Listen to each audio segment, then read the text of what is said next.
Hey, what's up guys? Welcome back to the channel. So today we have an RS7 in here getting the SRM intercooler, air-to-air intercooler upgrade as well as a port injection. So we're going to be doing a quick DIY of installing this. So follow along and hopefully you will enjoy this and learn something if you want to do your own install.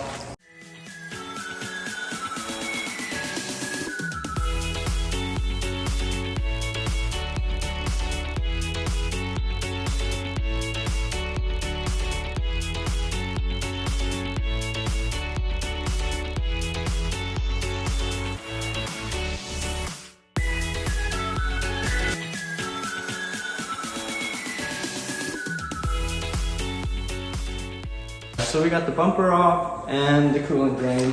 So next step is we're going to be pulling the headlights and removing the whole front clip. So I'm going to put you back on fast forward and try to get some work done.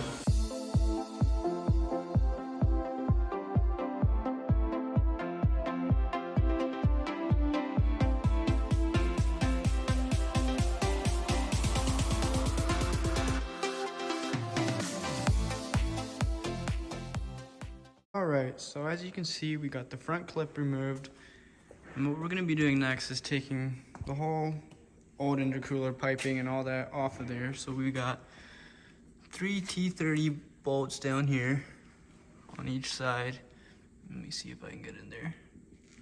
One there, and then one right down there. And we also have 6 of them right up in here. You can see the one right there, and then down in the back there's 3 more underneath there.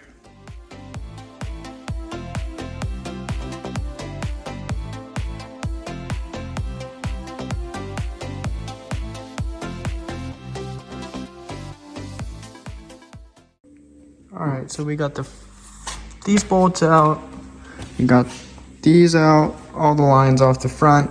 The only thing we have left is down in here. You can barely see it. There's a T30 Torx. I get my camera to focus.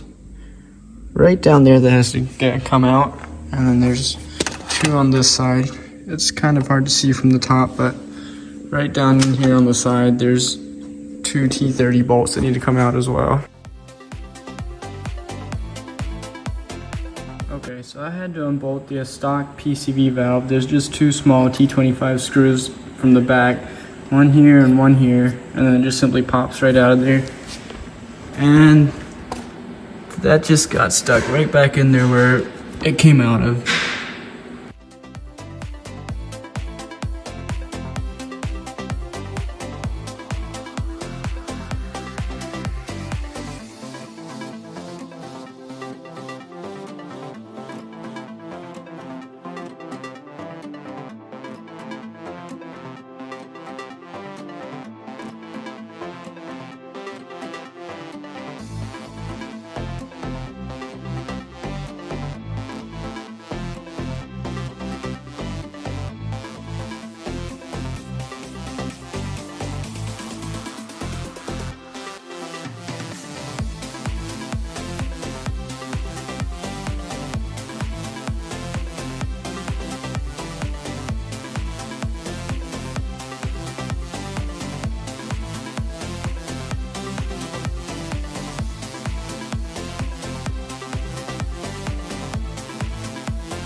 Alright, so going over the finished install, might be easier to explain some stuff now that it's in.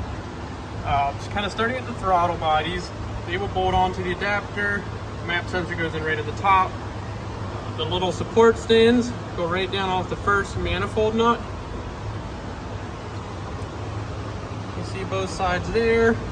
Then we come to the front of the core support, and you can see right in there where you had to notch it to fit down over the radiator. Basically the same on both. Kind of up to you how tight you want to trim it. This one we went for as little as possible, but you can actually cut this whole top layer out if you want. You can see there where we had to get into the support there a bit for the return to the manifold. There we got the cool little billet spacer that drops and pushes the radiator out to make clearance. And the crash bar there. And then kind of onto the fuel rails. Actually, maybe the other side is a little better visibility. So what we got going now is we got our Y from the feed, because this car does have the upgraded lines and flex and all that. Got our flex sensor. Then we drop down to the port injection rail. See the injectors there in the rail. And we got the feed coming to the bottom port. It goes through the port rail, comes up out of the port rail, and feeds the high pressure fuel pump. So that is the orientation for the secondary rail. And then the other one, where are we at here? The other one here, we just got run across, and then it's the same setup here. Drops down to the bottom of the port rail. Side's really hard to see. You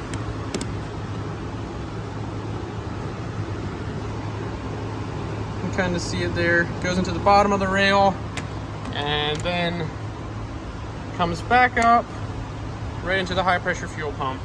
So very simple, easy to do. Works really nice that way. It gives good flow to both and cuts down on the lines. So now here's the part that's kind of specific to the RS7 stuff, where you can't put the AC condenser behind the crash bar. This is kind of a temporary solution. We will probably be making a bracket that will go onto these tabs. But for now it's just zip tied. I mean, it's completely tight, it's not going anywhere. You kind of see here, it is secure, but obviously it's not a complete bracket fix.